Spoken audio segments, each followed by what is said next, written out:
What's up, listeners? Another episode this week of Journey with Michael and Ryan. Again, hope you're having a beautiful week and all the things are happening in your life with all the chaos that's going on and all of the things rising, falling, the natural flow of life. That's it, brother. Yeah. So this week we're going to be diving into the birth and the death cycles that we all go through with life. We speak about this a lot with the aspect of rebirthing and all of that, but I think where we can take it this week is just in the constructs of daily life. Like, everything has its end, everything has its beginning. You know, what's that song? It's coming to my mind with every... No, it's gone, but it's okay. It'll come. It's a song. It's a song about birth and death, the cycles of life. Yeah. No, beautiful cycles of life, and they happen daily. They happen momentarily. They happen yearly. We go through seasons. You know, relationships, friendships, jobs, all the things. You know, and we can talk about the pain of death and even the pain of rebirth. Yeah. And then obviously in the polarity of that, there's beauty in all of it as well, you know. And if we get too hung up on the pain, then it becomes, you know, a painful process. It becomes something that we often avoid or we often step away from instead of something that we just embracing as being part of life, part of growth, and just part of the natural cycle that we are all on. Well, I wouldn't say all of us, but those that are willing to go on the journey you're on. To feel that cycle. Yeah. You've just gone through a death in your family, like in the physical realm, actually, haven't you? Yeah, my Oma finally passed away. She was 92, doing good things. She lived happily up until the end, and she lived about 8 years after my granddad died, or my Opa died. And it's interesting to watch someone of that age like just naturally fall into death and be like, no, I'm at a point now where I'm ready to go. I've done everything I can on my own. I've done everything I can with a partner who they were married for like 70 years, I believe. And to see her just naturally slip away, it's beautiful, but always challenging. Yeah, because you got to sit with her quite just after it happened, didn't you? Yeah. So I'd actually planned to go see her that afternoon, but we were at an expo and she passed away during the day. So it was nice to go and just like sit and be with her and be in the presence of her and talk to her and say a little prayer and see how she was sort of transitioning. Because you can sort of feel it, you know, if you're tapped in enough and you're willing to sort of have those conversations. And it felt like the transition was for her very, very easy. That was just the natural progression. Yeah, that's beautiful. Not holding on to this world any longer. Yeah. And just taking that learning into like all of your life too, man. You run the same gauntlets through things because, you know, you've done a lot of work and there's non-attachments to things. And we actually had a friend of ours pass away probably 3-4 weeks ago, maybe just over a month ago now. Yeah. And it was a sudden happening, and but when I heard and when you heard about the same time, we both were like, oh, he chose to not come back, you know. And it was interesting just reflecting on my reaction of like happiness and joy and just the celebration of knowing him for that short time and just the person that he was and the gifts that he, you know, both brought into our lives. And then just seeing myself and going, oh, that was his path, that was his journey, and that was his choice to go that way. Totally. And if you tell that to most people, they're kind of shocked. They're like, what? You know, like... You're meant to be sad. They're not the right things to say, right? Because it's like normally with death, people feel like you just have to slip into like condolences and be like, oh my God, I'm so sorry for your loss, blah, blah, blah. Which you can be, but at the same time, it's like if you know and understand like death and rebirth and the cycles that we naturally go through and whether or not you think our path is defined or whether or not we have an extreme say and choice in the matter. For me, I feel like it's defined. Like there's a story that's probably already written, and it's whether or not we step into that story. It's whether or not we step into that life that's destined for us. Nice, man. You tapping into the free will aspect of go and have your lot. You can have it laid out for you, but the free will choice is how you're going to maneuver through the path. Totally. It's like understanding and stepping into your own dharma. Like, what is your work? Why is it that you've been placed here? And it's such an interesting thing, because when you think about dharma, you think about, oh, if I have a dharma, if I have a purpose in life, maybe it has to be something that impacts everyone around me. But I feel that that's not true. It's not like maybe we're all destined for something, but not all destined for greatness. Yep. And in that term greatness, I mean like having a huge influence on like people and like making a huge impact on the world.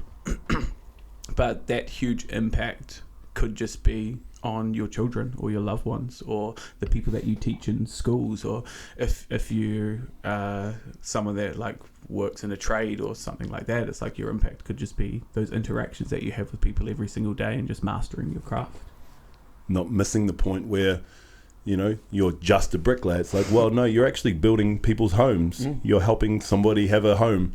You're helping somebody who doesn't know how to construct their own environment that they can live in and feel safe in. And I think we can bypass very quickly over the minute things that we all do in life. Yeah, totally. I was actually working with a client on this, and she was like, I'm at a point in my life where she was like feeling lost and not enjoying what she was doing and blah blah blah, and we were just talking about, well, what are the things that like light you up, what are the things that really really excite you? And she's like, well, I love baking. And I was like, well, what's the aspect of baking that you love the most? She's like, I love giving people that gift of like taking a first bite of a cake and just that like moment of just utter joy for the sweetness that comes with it and the pleasure that comes with it.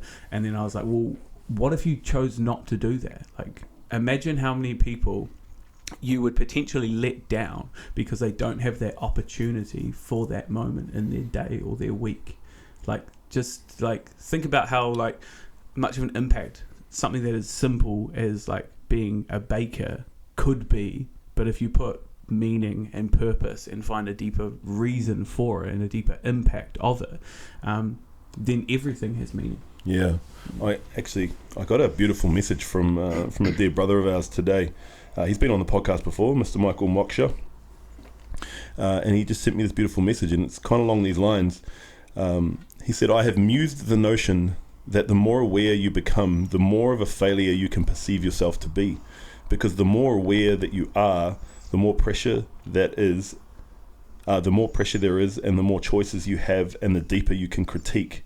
The solution for me was to rebuild my inner notion of what failure is. Success can not be doing one's best, because if we are brutally honest, we don't often do our best. Perhaps things like, do I have a smile on my face? Do I uplift other humans? Whatever these are, perhaps a better gauge of success or failure than our internal dialogues.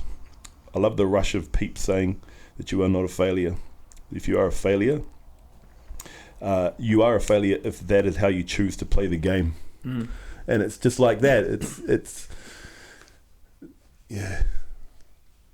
Just bringing back to just what he said. It's like, do I have a smile on my face today? And that smile could impact so many people you walk past, because they might be having a bad day and they see someone with a smile on their face and they think, oh, maybe I could, join that person, or it gives me a little bit of joy because that energy that is shared within them. And just like you're talking about with your client and her baking, it's like, well, if you miss the point of doing the thing that you love to do, your dharma, then you're not able to impact the meaning that you want to put into your baking. It's not just the baking, it's the, as she said, the first bite, that rises her up, like watching someone go, oh yeah, this is delicious. Yeah. And so it's like we all have an amnesia at birth, because coming into life we choose the life that we live, but as we either come through the canal or even at that moment of conception, there's an amnesia. It's like we forget.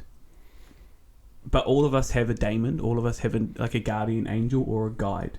And that guide is our internal dialogue. It's like the thing in our mind giving us the option to do the right thing, and sometimes even the option to do the wrong thing to try to distract us from purpose and meaning. And our daemon doesn't have the amnesia, but we do. So it's like if we can listen and connect and take meaning from our internal guides and our guiding light, then we should be guided down the path of where we're destined to be. But if in life we contract and choose convenience and ease or addiction, or things that pull us away from purpose and meaning, then ultimately we just won't live out a life mission. Yeah, and you're missing the cycle now. You're missing that cycle of running and doing the thing to the death of it, to then able to let that go, to allow the space for the new thing to be born into, whatever that may be, whatever you choose, whatever that is guided for you. We sat with a whole group of amazing men last night, actually, for the first time, a bit of a gathering of a weekly, monthly kind of catch up, just with some other awesome guys, and it was really, really nice just to sit there and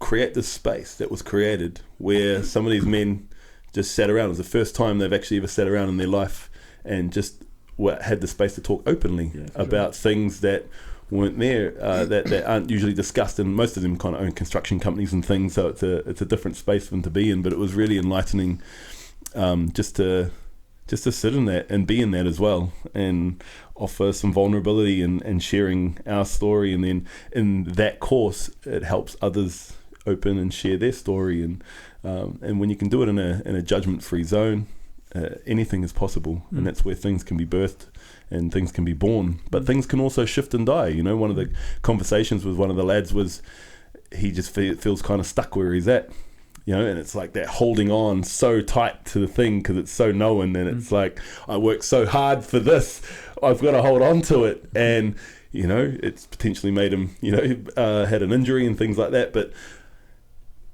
again, you talk about that free will thing, it's still your choice to grip on with white knuckled ride and hold on tight and see what happens. Or it's like, you know, what Dee said to us, like, either pivot or persevere. You could turn it into such a simple option for yourself. Yeah, totally.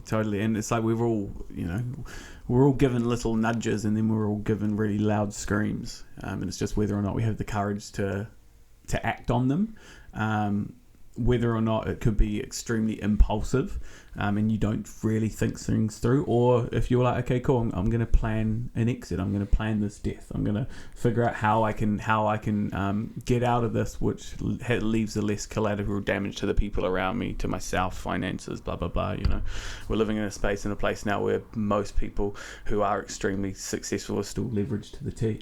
You know, and that's one thing we're learning is, like, you know, the more success you gain, the numbers just get bigger. Yeah.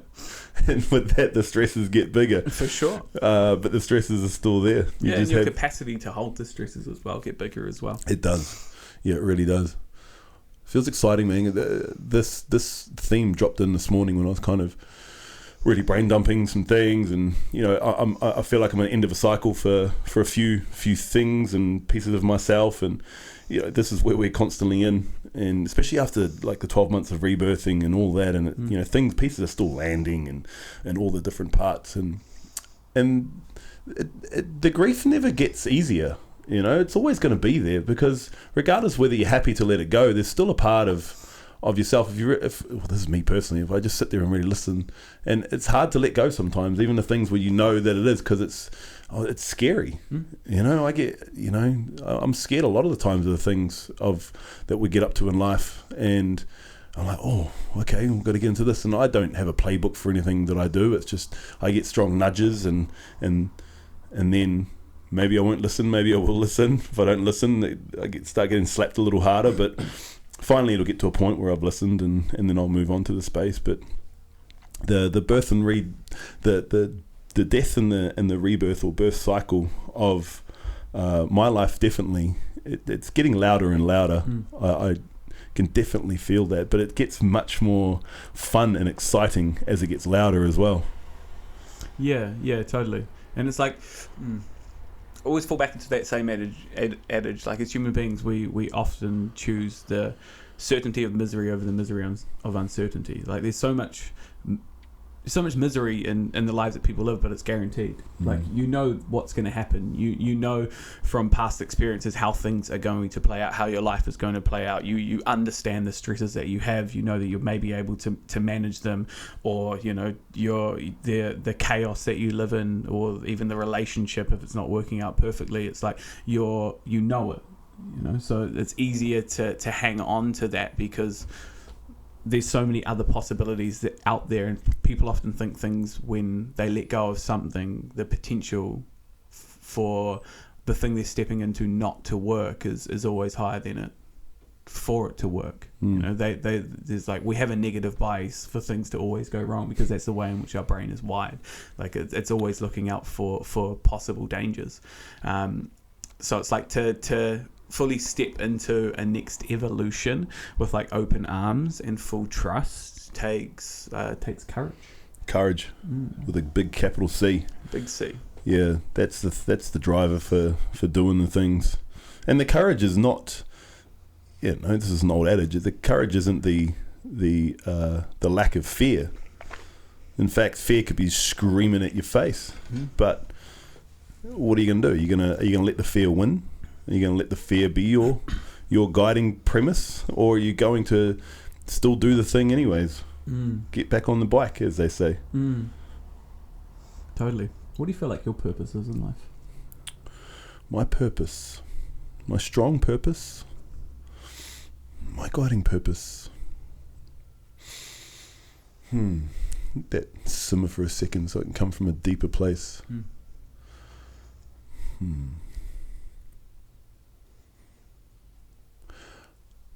I feel like my purpose is to learn to love more. Learn to receive love more. Purpose. Beautiful. Yeah. Like that's not the only purpose, but that's what's coming from the the heart. That's like learn to love. Learn to be love. Like, and learn to be in love. In love with life, in love with Eros, and allow it in its full, huge magnitude. It really is such a powerful essence. Totally. Where do you feel like you are on that purpose? Oh, I feel like I'm doing pretty okay. Doing okay? Yeah, I feel like I'm doing okay. Cool. And it's not the lack of all the huge spectrum of human stuff where, like the dark can come in and all that.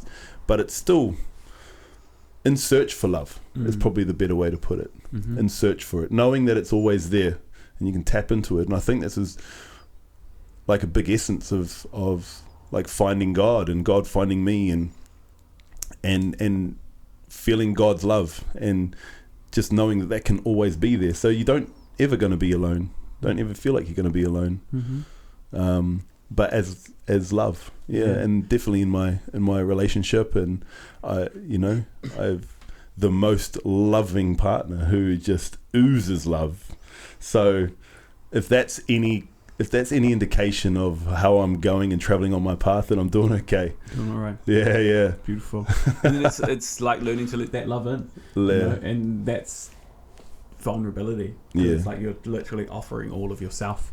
You're laying your heart on the line for someone to potentially hurt it. And that's going to happen. It's inevitable in relationship that there's going to be hurt, pain, and moments of non-love. And even in our brotherhood, man, just we spend a lot of time together. We're growing lots of things. You and I are evolving. Like we were evolving fast. It is light speed now, and even in our nitty gritty, it's still just choosing love. Going, I fucking love this man. This is my brother. We're doing the things together, and our powers combined are really making some ripples, and they're being felt in lots of places now. So. Yeah, I think that's a real truthful answer, man. It's choosing love and allowing more love of essence is definitely a dharma and a path. Love it. Yeah, it's a beautiful one, brother. There's so much that can be fed off it. Yeah, and so many lessons for yourself and so many lessons for other people as well. Yeah. What about yourself, man? So my purpose is to support people to accept and understand themselves. And something, I know that answer because it's something that I've been writing about actually a lot. Nice. So I'm reading a book at the moment. It's called The Soul's Code. And it's actually all about Dharma, purpose, and that aspect that I was talking about, the daemon that comes from that book. And it's like an anti-psychology book. It's really interesting. He like breaks down all these different like constructs in psychology that he feels have got wrong because they're so like medicalized, where it actually takes away from like connection to source, spirit, and meaning and purpose. So yeah, that's what I feel my purpose is, and like that's my driving light, is to support people in that. And I know that I live a more freer life, a more purposeful life, and like the things that excite me is like watching people grow and understand and like just accept who they are. Yeah, it's a beautiful journey. Yeah, it is good.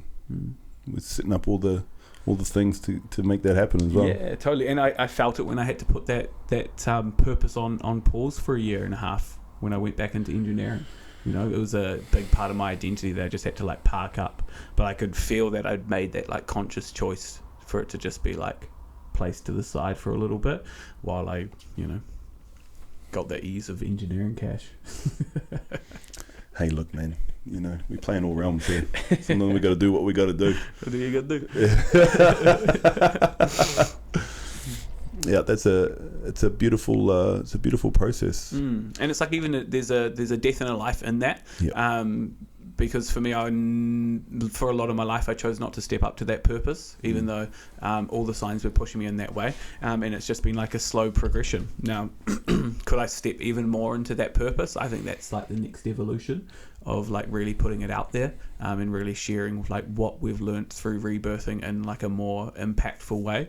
And it's such an interesting place, New Zealand, to be even like share it, because it's like you can see the power in the work that we do, but the disruption that it can have on people, whether they participate or not.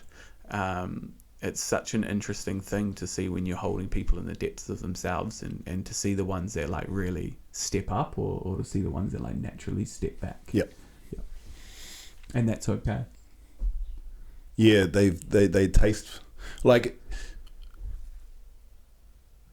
it's like that quote, be careful what you ask for, be careful what you wish for. So the people come and they get a taste, and they really get a taste of what it is that they want, and when it's there and it hits them in the face, they're like, oh, that's too much. That's too much of actually what I wanted. But they still got an experience in it. It's still going to have a ripple effect within their consciousness. Totally. They're still going to remember this experience for their life. Even the people that show up for one-on-one, and maybe we'll never hear from them again. It's like a nuclear explosion that goes off, and if aliens came to our planet millions of years after we're all gone, and they started digging through the soil, they'll see where these nuclear explosions have gone off, because that radiation is in the soil.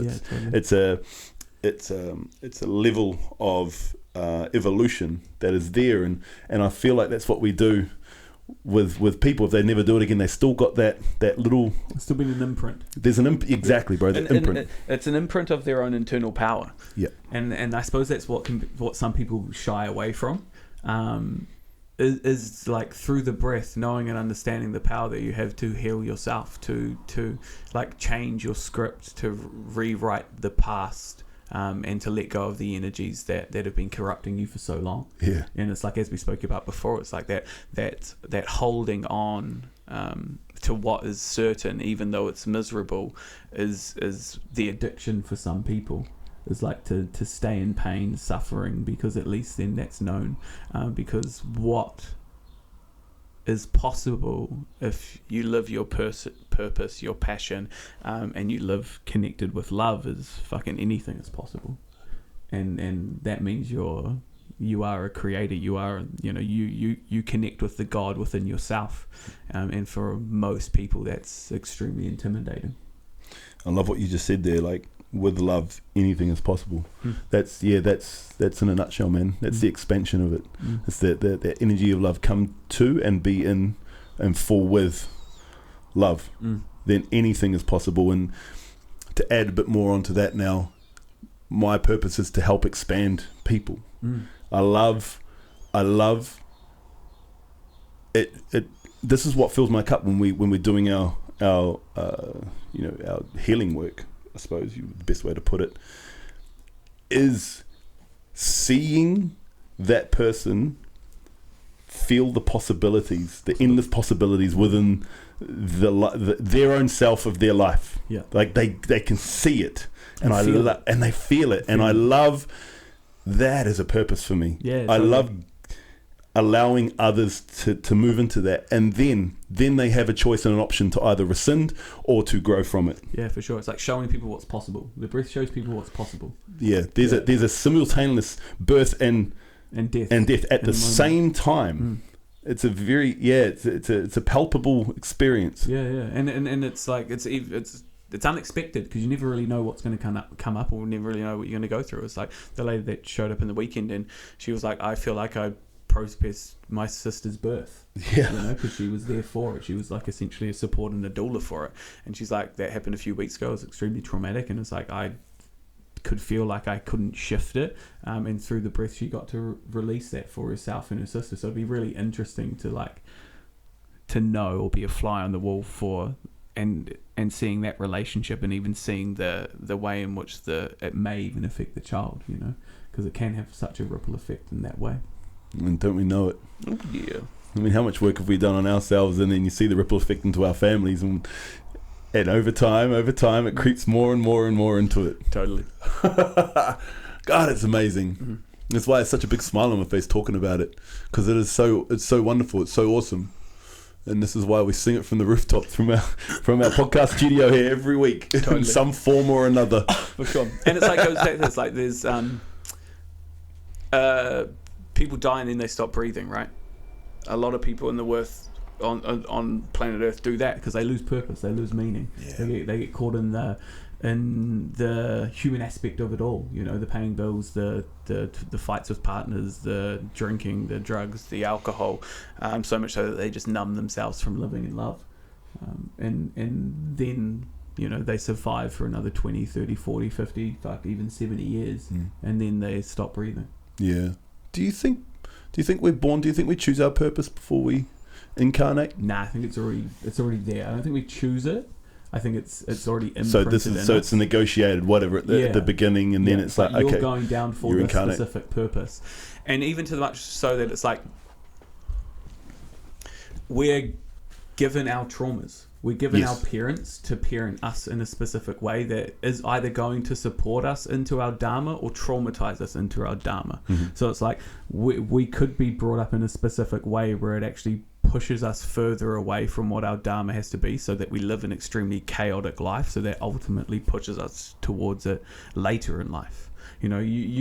You could start living out your purpose of life at any age. Some people could pick it up when they're 2 years old. Yes. The people that are born into the gifts of something, whether it's like athletic, music, poetry, art, comedy. It's like naturally they start to show it really early on, and they might have a parent that nurtures them into it.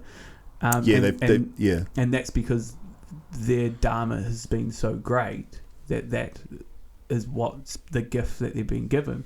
Or someone could naturally have those talents and not have the support of people around them. Now, whether or not they find that themselves, they may, or they might find it when they're like 35, when they're starting to pursue things for themselves. And like, I actually really have this natural talent.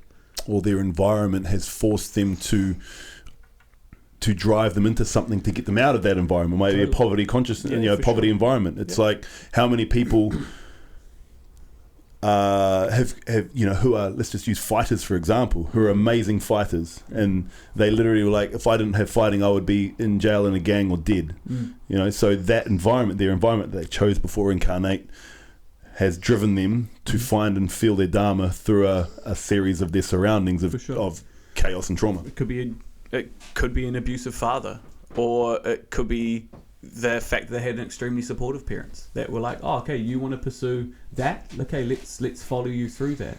Not, or it could be like, yeah, they've got an abusive dad, so they had to learn to fight to be able to do that. And then they went to boxing gyms because that was their only outlet. And then it grows and expands from there. Or it got them off the drugs, and Or it got them off the drugs. them through there, and you see a lot of people that have come out of situations like that. They are great people because they've gone through such hardships. They've gone, how many you see that, lots of stories about trust fund babies and things like that. They really haven't had to do anything their whole life. They're like, I've got it all, I can do things, and their human characteristics are really shitty. Maybe we can all create the image in our head now of who we can stereotype that if you want. So yeah, I like it. It's piecing together that in a foray that can be easily digested. Of you choose your purpose. You've chosen your parents, you've chosen the situation that you're going to be in, so it can drive you into this thing. Now, the nudges are always going to be there, whether you pick up on them or not. That's on your choice. That's the free will aspect of it. Nice. Yeah, I love that. And that's all studied through rebirthing. That's all studied through rebirthing. That's it. It's all there. The conception process right there. Yeah, for sure. So yeah, and then it's a beautiful life if you want it to be. If you want it to have more meaning, there's so much potential for it too, and that's just through your own, maybe you have to kill off aspects of yourself that are holding you back or making you feel like you're not worthy and worth it, or maybe you need to leave a job or a relationship, or maybe you need to just spend and educate yourself on things that drive you. Yeah, find the opportunity that you can, that's around you. Yeah, and the opportunity might be to, as you say, if you're in an environment where the only thing you can do is go and work on the physical, go and get some sort of discipline through boxing or fighting or something like that can just teach you the aspects from that, and then go into that, what opportunities can come from that, and et cetera, or maybe it's doing some self online learning through YouTube, which is all completely free. It's like, what subjects, maybe they don't have to light you up, but what excites you? What excites you? Yeah. What are you drawn towards naturally? Or what? Yeah, 100%. And go and search on YouTube and find somebody. It's the most intelligent university in the entire history of humankind that's right there, and everyone's got a phone. And if you don't have a phone, I'm sure there's a library somewhere you can go into and you can do it. But it's first having that defining thought of, I'm going to do something for myself, or I want to get myself out of the situation. And not everyone takes that nudge. No. And they'll stay there. Yeah, totally. And that's okay as well. Yeah, for sure. And that's totally fine. Yeah. We can't all be fucking following our passions. No, we're not. Hey.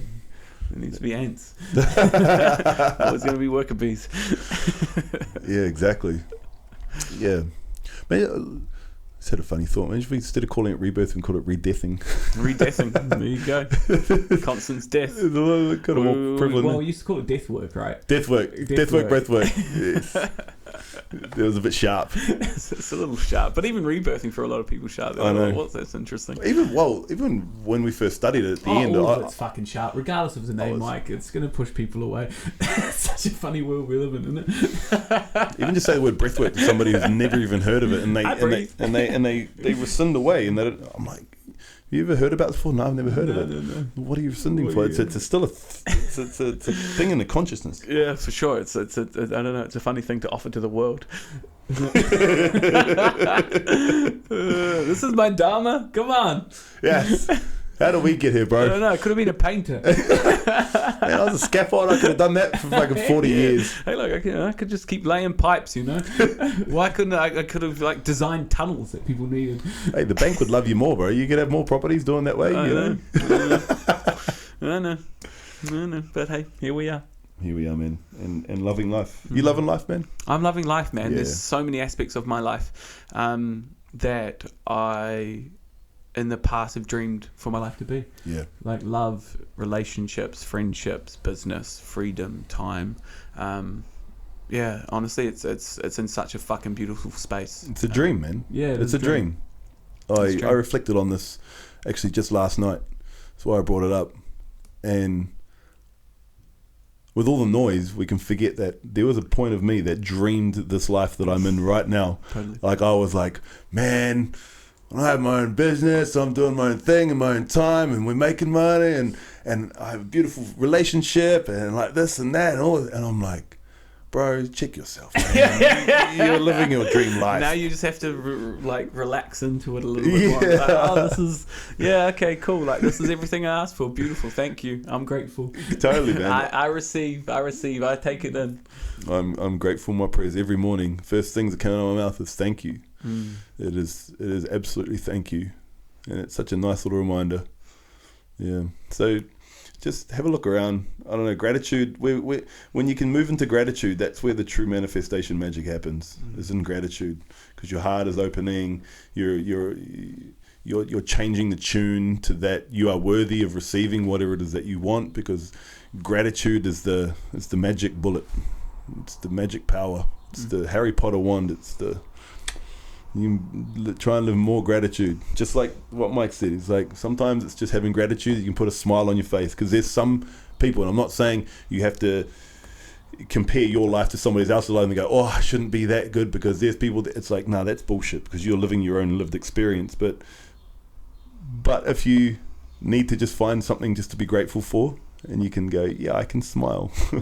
And when you do that, you actually change the mechanisms, because when you smile, it'll over the patterns of your life, you've mostly been in happy situations, so it can actually start to make you feel a little bit more happy, or feel a little less sad. Totally. Oxytocin's a hell of a drug. We got all the good drugs in us. All the good drugs. All the goods. All the good. We just need to access it. Not scrolling your phone so much, people. Come on. Listen to our podcast more, but don't scroll on your phone while you're doing it. No, yeah, listen to us, because you can't do multiple things at once. Only one thing. Totally. Hey, lovers, we love you guys. All of you listeners, and all of the feedback and all the messages we get, we love. So thank you so much. And thank you, brother. Thank you, brother. Love you, man. Love you too, bro. Until next week, team, we'll same bad time, same bad channel. Sure who? Sure.